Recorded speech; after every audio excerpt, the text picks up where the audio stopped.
Hi കൂട്ടുകാരെ, എല്ലാവർക്കും നമസ്കാരം. 9ാം ക്ലാസ്സുകാരുടെ പബ്ലിക് എക്സാം ആണ് ഇന്ന് കഴിഞ്ഞത്. സോഷ്യൽ സയൻസ് ആണ്. 2.5 മണിക്കൂറാണ് നമ്മളുടെ സമയം. 80ലാണ് മാർക്ക് സ്കോർ. അപ്പൊ നമുക്ക് ചോദ്യത്തിലോട്ട് കടക്കാം. ഇതായിരുന്നു ഒന്നാമത്തെ ചോദ്യം. Find out the features of Lakshadweep from the following. ഈ 3 സ്റ്റേറ്റ്മെന്റ്സ് നമുക്ക് തന്നിട്ടുണ്ട്. ഇതിൽ നിന്ന് ലക്ഷദ്വീപിന്റെ ഫീച്ചേഴ്സ് ഏതൊക്കെയാണെന്ന് കണ്ടുപിടിക്കാനാണ് പറഞ്ഞിട്ടുള്ളത്. ഇതിന്റെ ഉത്തരം ഓപ്ഷൻ സി 2ഉം 3ഉം ആണ്.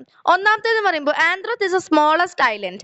ആന്ത്രോത്ത് ലക്ഷദ്വീപിലെ സ്മോളസ്റ്റ് ഐലൻഡ് അല്ല, ലാർജസ്റ്റ് ഐലൻഡ് ആണ്. രണ്ടാമത്തെ ചോദ്യം ക്യാപിറ്റൽ ഓഫ് ദ ചോളാസ്. ചോളാസിന്റെ ക്യാപിറ്റൽ തഞ്ചാവൂരാണ്. അതിനുശേഷം വന്നിട്ടുള്ള ചോദ്യം which among the following statement is not related to the price determinations in the market. Price determinations in the മാർക്കറ്റിൽ കൂട്ടത്തിൽ ചേരാത്തത് ഏത് കണ്ടുപിടിക്കാനാണ് പറഞ്ഞിട്ടുള്ളത്. ഓപ്ഷൻ ഡി ആണ് ഉത്തരം. നാലാമത്തെ ചോദ്യത്തിന്റെ ഉത്തരം option B, C and D ആയിരുന്നു. Identify the social norms from this given below. ഇതിൽ സോഷ്യൽ നോംസ് ഏതാണെന്ന് കണ്ടുപിടിക്കാനാണ് പറഞ്ഞിട്ടുള്ളത്. അപ്പോ സിയും ഡിയും ആണ് അതിന്റെ ഉത്തരം. ഈ എയും ബിയും എന്ന് പറയുന്നത് അതൊക്കെ ലോകളാണ്, ലോസ് ആണ്. മനസ്സിലായോ? ഇനി അടുത്ത ചോദ്യത്തിലോട്ട് കടക്കാം. അടുത്ത ചോദ്യം അഞ്ചാമത്തെ ചോദ്യമാണ്. Arrange the items in the column B appropriate to column A. എയിൽ നിന്ന് ബിയിലോട്ട് നമ്മൾ അറേഞ്ച് ചെയ്യാനാണ് പറഞ്ഞിട്ടുള്ളത്. ഇതിന്റെ ഉത്തരം ഓപ്ഷൻ എ ആയിട്ടുള്ള A is equal to 4, B is equal to 1, C is equal to 2, D is equal to 3. ഇതാണ് ഉത്തരം വരുന്നത്. ആറാമത്തെ ചോദ്യത്തിന് ഉത്തരം ഓപ്ഷൻ എ ആണ്. ഏഴാമത്തെ ചോദ്യത്തിന് ഉത്തരം ഓപ്ഷൻ എ ആണ്. ഓപ്ഷൻ എ ആണ്.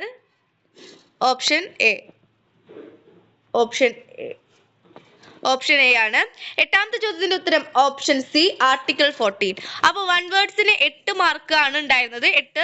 8 ചോദ്യങ്ങളും നമ്മൾ കൃത്യമായിട്ട് ചെയ്തു കഴിഞ്ഞു. ഇനി 9ാമത്തെ ചോദ്യം write the features of the palaeolithic age. Palaeolithic ഏജിന്റെ റൈറ്റ് ഫീച്ചേഴ്സ് എഴുതാനാണ് പറഞ്ഞിട്ടുള്ളത്. പാലിയോലിത്തിക് ഏജിലെ ഫീച്ചേഴ്സ് എന്ന് പറയുമ്പോൾ റഫ് സ്റ്റോൺ ടൂൾസ് അല്ലെ, സ്റ്റോൺ ടൂൾസിന്റെ കാര്യം എഴുതാം. അതുപോലെ തന്നെ എന്താണ് ബാൻഡ്സിനെ പറ്റിയിട്ട് നമുക്ക് വിശദീകരിച്ചിട്ട് എഴുതാം. ബാൻഡുകൾ എന്തായിരുന്നു അതിന്റെ കാര്യങ്ങളൊക്കെ വിശദീകരിച്ചിട്ട് എഴുതാം. 2 പോയിന്റ് എഴുതി കഴിഞ്ഞാൽ മാർക്ക് കിട്ടും. അതുപോലെ തന്നെ women's were engaged in the ഗാദറിംഗിലും men's were engaged in the hunting സെക്ഷനിലാണ് മെൻസ് എന്തായിട്ടുള്ളത്, എൻഗേജ്ഡ് ആയിട്ടുള്ളത്. ഈ കാര്യങ്ങൾ എഴുതി വെച്ച് കഴിഞ്ഞാൽ നിങ്ങൾക്ക് മാർക്ക് കിട്ടും. അടുത്ത ചോദ്യത്തിലോട്ട് പോവാം. അടുത്ത ചോദ്യം ഇതാണ്. Identify the plate boundaries from which pictures and write its names കണ്ടുപിടിച്ചിട്ട് അതിന്റെ പ്ലേറ്റ് ബൗണ്ടറീസ് ഏതാണ് എഴുതാനാണ് പറഞ്ഞിട്ടുള്ളത്. എ എന്നതിൽ നമുക്ക് കാണാൻ സാധിക്കുന്നത് കൺവേർജന്റ് ബൗണ്ടറി ആണ്. ബി എന്നതിൽ ഡൈവേർജന്റ് ബൗണ്ടറി ആണ് കാണാൻ സാധിക്കുന്നത്. ഓക്കെ, 11ാമത്തെ ചോദ്യം recognition of the political parties allotment symbols of one of the election commissions function എഴുതാനാണ് പറഞ്ഞിട്ടുള്ളത്. നമുക്കറിയാം എന്താണ് കോഡ്സ് ഓഫ് കണ്ടക്ട് ചെയ്യുന്നത്, അതുപോലെ തന്നെ ഡിക്ലറേഷൻ ഓഫ് ഡേറ്റ്, പിന്നെ നമ്മുടെ ടെക്സ്റ്റിൽ തന്നിട്ടുണ്ട് ഡേറ്റ്, അതുപോലെ റിസൾട്ട്, അങ്ങനെയുള്ള കാര്യങ്ങൾ എന്താണ് ഡിക്ലെയർ ചെയ്യുന്നത്. അത് 2 ഫംഗ്ഷൻസ് എഴുതി കഴിഞ്ഞാൽ മാർക്ക് കിട്ടുന്നതാണ്. അതുപോലെ തന്നെ compare demand and supply.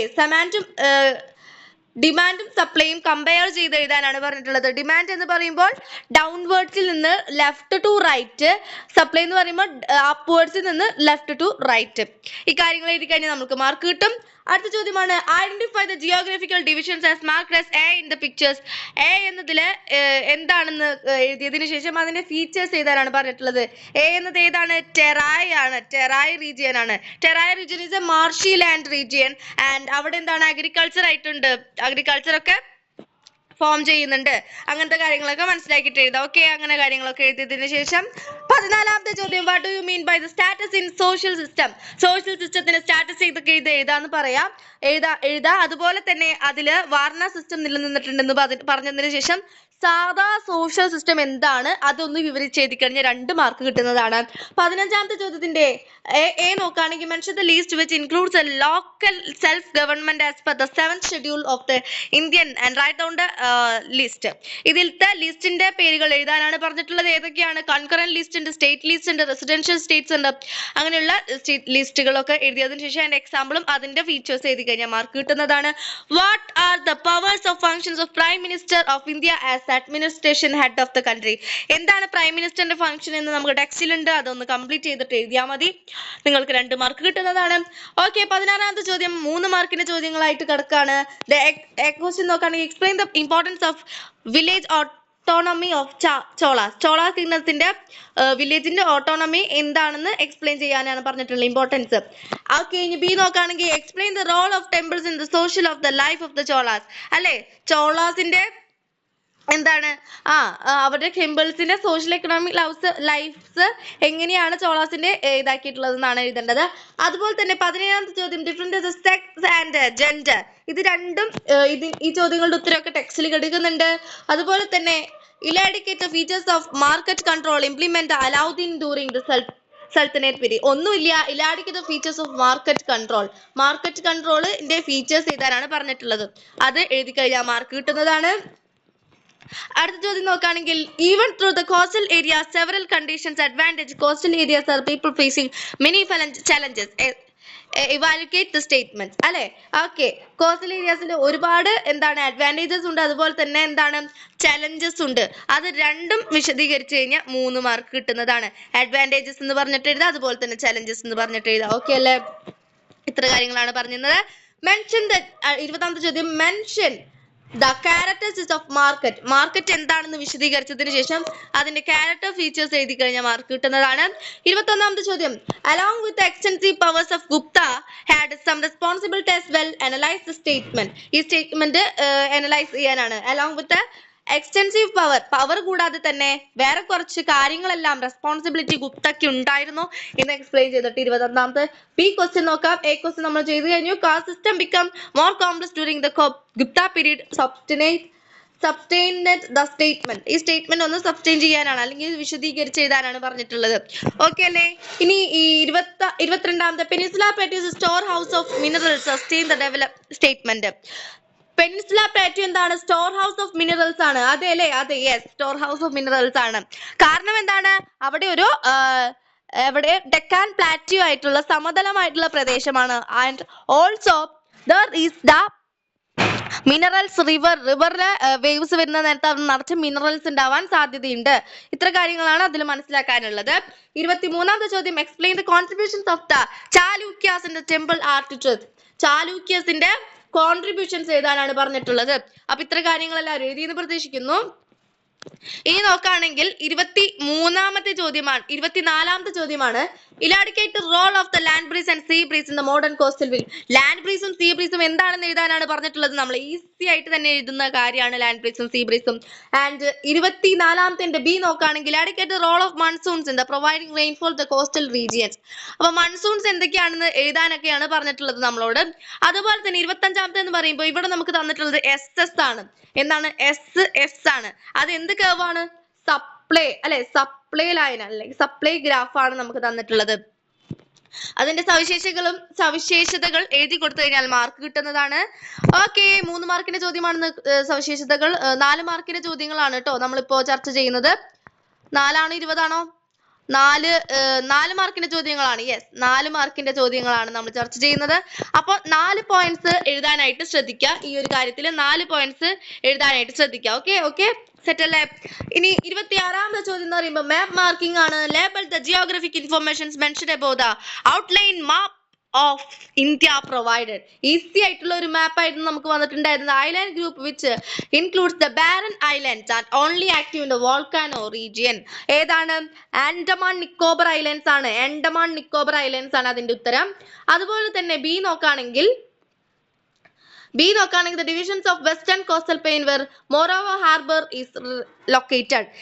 Harbour located ആയിട്ടുള്ളത് എവിടെയാണ്? കൊങ്കൺ കോസ്റ്റിലാണ് ഹാർബർ ലൊക്കേറ്റഡ് ആയിട്ടുള്ളത്. ഏത്? മോർമോഗോ ഹാർബർ. ഇനി the divisions of western coastal plains where the union territories of Dadra Nagar Haveli was situated. ഇത് ഏതാണ്? ഗുജറാത്ത് കോസ്റ്റിലാണ് ദാദ്ര നഗർ എന്നിട്ടുള്ളത് സിറ്റുവേറ്റ് ചെയ്തിട്ടുള്ളത്. The coastal division which the plains of national waterway of NW3. ഇത് നമ്മൾക്കറിയാലോ, Kottappuram to കൊല്ലം നമ്മുടെ കേരള ഭാഗത്തുള്ളതാണല്ലോ. ഏതാണ്? Malabar cost ആണ്. ഇത്ര കാര്യങ്ങൾ നല്ല വൃത്തിയായിട്ട് നമ്മൾ പഠിച്ചിട്ട് എഴുതിയിട്ടുണ്ട്. അടുത്ത 27ാമത്തെ ചോദ്യം language is one of the factors that strengthen the gender stereotypes sustainable development. Sustainable the statement.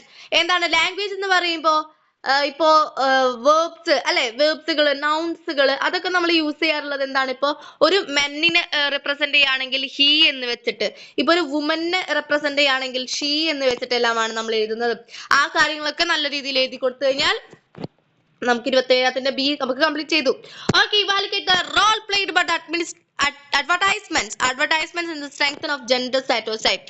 Okay, അഡ്വർടൈസ്മെന്റുകൾ എഴുതാനാണ് നമ്മളോട് പറഞ്ഞിട്ടുള്ളത്. അഡ്വർടൈസ്മെന്റുകൾ അല്ലെ, നമുക്കറിയാവുന്നതാണ് ജെൻഡർ സ്റ്റെറിയോടൈപ്സിൽ തന്നെയാണ് അഡ്വർടൈസ്മെന്റുകൾ കൊടുക്കുന്നത്. കാരണം വേറെ ഒന്നും കൊണ്ടല്ല, എന്താണ് ഇപ്പൊ വുമൻസ് എന്തിലാണ് കറി പൗഡറിന്റെ, ഇപ്പോ മഞ്ജു വാര്യർ ആയാലും കറി പൗഡറിന്റെ ആയിട്ടുള്ള രീതികളിൽ അഡ്വർടൈസ് ചെയ്യുന്നു. അതുപോലെ തന്നെ കുറെ കാര്യങ്ങളുണ്ട്. ഇപ്പോ എന്താണ് വാഷിംഗ് ഡിഷസ് വാഷിംഗ് ചെയ്യുന്ന എക്സോടെ പരസ്യങ്ങൾ, അതിലൊക്കെ എന്താണ് വുമൻസ് ആണ്. ഇനി മെന്നിന്റെ കേസ് എടുത്ത് നോക്കുകയാണെങ്കിൽ മെന്നിന്റെ കേസിൽ സിമെന്റിന്റെ പരസ്യത്തില്, ബാങ്കിങ്ങിന്റെ പരസ്യത്തില് അതിലെല്ലാം മെന്നാണ്. അത്ര കാര്യങ്ങളൊക്കെ സബ്സ്റ്റെയിൻ ചെയ്തിട്ട് നല്ല വൃത്തിക്ക് എഴുതി കഴിഞ്ഞാൽ മാർക്ക് കിട്ടും. Elucidate internal migration and international migration with examples. Internal migration international migration എന്താണെന്ന് എഴുതുക, അതിനുശേഷം എക്സാമ്പിൾ എഴുതുക.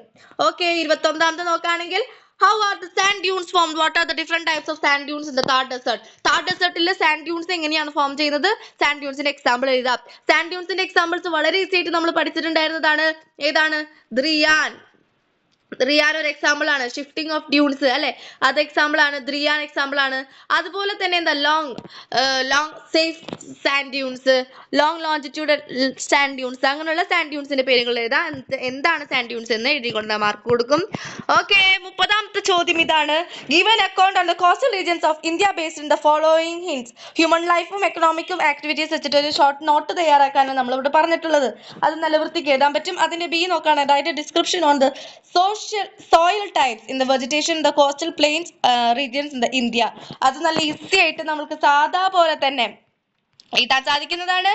ഓക്കെ, 31ാമത്തെ ചോദ്യം. Analyse socio economic life of the people from the India during the sultanate period. Sultanate പീരീഡിലെ ഇന്ത്യ എങ്ങനെയായിരുന്നു എന്ന കാര്യങ്ങൾ വിശദീകരിച്ച് എഴുതി കഴിഞ്ഞാൽ മാർക്ക് കിട്ടും. ഓക്കെ, ബി നോക്കുകയാണെങ്കിൽ analyse the contributions of the agriculture sectors of economy through the Chola kingdom. Chola കിങ്ഡത്തിന്റെ എന്താണ്? അഗ്രികൾച്ചർ സെക്ടേഴ്സ് ആണ്. ചോള കിങ്ഡത്തിൽ അവർക്ക് എന്തുണ്ടായിരുന്നു? അതിനെ പറ്റിയിട്ടുള്ള കൂടുതൽ ധാരണ ഉണ്ടായിരുന്നു, കൃഷി ചെയ്യുന്നതിനും. അതുപോലെ തന്നെ അവരുടെ കോൺട്രിബ്യൂഷൻസ് എന്താണെന്ന് എഴുതി കഴിഞ്ഞാൽ മാർക്ക് കിട്ടും. അപ്പോൾ ഇങ്ങനെയായിരുന്നു നമ്മളുടെ 9ാം ക്ലാസ്സുകാരുടെ public exam social science paper ഉണ്ടായിരുന്നത്. നിങ്ങൾക്ക് എങ്ങനെ ഉണ്ടായിരുന്നു പേപ്പർ എന്ന് പറയുക. അതുപോലെ തന്നെ വൺ വേർഡ്സും ഇങ്ങനെ ചോദ്യങ്ങളെല്ലാം ഞാൻ ഇവിടെ മാർക്ക് ചെയ്തിട്ടുണ്ട്. നിങ്ങൾക്ക് ടഫായിട്ടുള്ള ചോദ്യങ്ങൾ ഉണ്ടെങ്കിൽ അതൊന്ന് കമന്റ് ചെയ്യുക. ഇനി ഉത്തരം വിശദീകരിച്ച് പറയണമെന്നുണ്ടെങ്കിൽ അതും കമന്റിൽ രേഖപ്പെടുത്തി കഴിഞ്ഞാൽ വൺ ഷോട്ട് പോലെ ഇട്ട് ഞാൻ എൻ്റെ യൂട്യൂബ് ചാനലിൽ ഇടാവുന്നതാണ്. അപ്പൊ ഇത്രയുള്ള നമ്മുടെ വീഡിയോ. അടുത്തത് മാത്സ് എക്സാം ആണ്. ഒരു റിവ്യൂ എടുക്കുന്നതിന് പകരം ഒരു ക്വസ്റ്റ്യൻ പേപ്പർ ആയിട്ട് എടുക്കാമെന്ന് വിചാരിച്ചു. അതുകൊണ്ടാണ് ഞാൻ ഇങ്ങനെ ഇട്ടത്, ക്വസ്റ്റ്യൻ പേപ്പർ ഡിസ്കഷൻ പോലെ. അപ്പോൾ എങ്ങനെയുണ്ടായിരുന്നു നിങ്ങളുടെ എക്സാം ഒന്ന് പറയാട്ടോ. അതിനു മുമ്പേ നമ്മുടെ ഇന്ത്യയുടെ മാപ്പ് നമുക്ക് തന്നിട്ടുണ്ടായിരുന്നു. അതിൽ കൊങ്കൺ കോസ്റ്റ് അതൊക്കെ മാപ്പിൽ ചെയ്യേണ്ട കാര്യങ്ങൾ ഉണ്ടായിരുന്നു. അത് നമുക്കൊന്ന് ചെയ്യാം. 26ാമത്തെ ചോദ്യത്തിന്റെ ഉത്തരമാണ് ഇവിടെ കൊടുക്കുന്നത്. ഇവിടെ 26ാമത്തെ ചോദ്യത്തിന്റെ ഉത്തരം എന്ന് പറയുമ്പോൾ ഇവിടെ ആൻഡമാൻ നിക്കോബാർ ഐലൻഡ്സ് ആണ് വരുന്നത്. ഓക്കെ, മനസ്സിലാക്കുക. ഇവിടെ ആൻഡമാൻ നിക്കോബാർ ഐലൻഡ്സ് ആണ് വരുന്നത്. ഇതിൽ ആൻഡമാൻ നിക്കോബാർ ഐലൻഡ്സ് ആണ് ഇവിടെ വരുന്നത്. അതുപോലെ തന്നെ അടുത്തതായിട്ട് നമ്മളോട് ആൻഡമാൻ നിക്കോബാർസ് ആണ് കേട്ടോ. ഇത് ഈ കാണുന്ന കുഞ്ഞു കുഞ്ഞു പൊട്ടുകൾ, അതാണ് ആൻഡമാൻ നിക്കോബാർസ്. അതിന്റെ ആൻസർ ആണ് ഞാൻ ഇവിടെ കൊടുത്തിട്ടുള്ളത്. അത് ഇതായിട്ട് കണക്ട് ചെയ്യാം കേട്ടോ. ഓക്കെ, ഇനി ഗുജറാത്ത് കോസ്റ്റ് എവിടെയാ വരുന്നത്? മുകളിലാണ്. അതിൽ ഓപ്ഷൻ സിന്റെ ആൻസർ ആണ് ഗുജറാത്ത് കോസ്റ്റ്.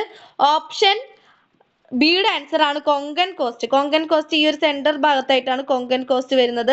മലബാർ കോസ്റ്റ് നമ്മുടെ കേരളയുടെ ഭാഗത്തായിട്ടാണ് മലബാർ കോസ്റ്റ് വരുന്നത്. അപ്പൊ ഇത്ര കാര്യങ്ങളായിരുന്നു നമുക്ക് നമ്മുടെ പേപ്പറിൽ ഉണ്ടായിരുന്നത്. എങ്ങനെയുണ്ടായിരുന്നു എന്ന് പറയാം. അപ്പോൾ നിങ്ങൾക്ക് എല്ലാവർക്കും അടുത്ത എക്സാമിന് ഓൾ ദ ബെസ്റ്റ് പറഞ്ഞുകൊണ്ട് നിർത്തുന്നു. Bye bye.